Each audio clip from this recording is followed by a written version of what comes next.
चार गायों और बाघ की कहानी। एक हरे भरे जंगल में चार गायें एक साथ रहती थीं, जिनके बीच गहरी दोस्ती थी।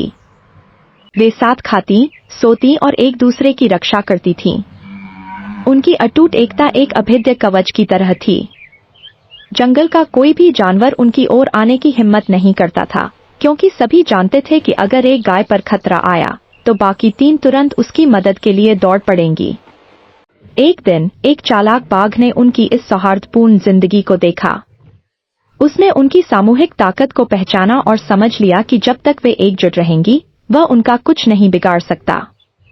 उसने धैर्यपूर्वक इंतजार करने का फैसला किया, ताकि उनके बीच फूट डालने का मौका मिले।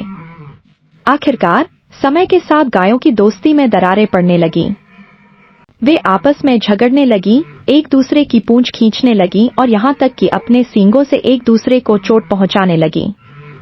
बाघ ने उनके बढ़ते झगड़े को देखा और अपना अवसर पहचान लिया। उसने कहा, मैं इसी पल का इंतजार कर रहा था। ये गायें केवल एकजुट रहने पर ही मजबूत थीं। अब जब ये अकेली हैं, इन्हें एक एक करके खत्म करना आसान होगा। बाघ पहले गाय के पास गया। गाय ने अपनी कमजोरी महसूस की, क्योंकि अब उसके दोस्त उसके साथ नहीं थे। उसने अपने दोस्तों की सुरक्षा के लिए प्रार्थना की और खुद को बलिदान करने की पेशकश की। बाघ ने सहमति जताई और उसे खा लिया। फिर वह दूसरी गाय के पास गया, जिसने भी अपने बचे हुए साथियों को बचाने की उम्मीद में खुद को बलिदान कर दिया। बाघ ने उसे भी खा लिया। उसकी भूख और बढ़ गई। फिर उसने तीसरी गाय का पीछा किया, जो तेजी से मुड़कर और छिपने की कोशिश में थी, लेकिन आखिरकार वह भी बाघ का शिकार बन गई।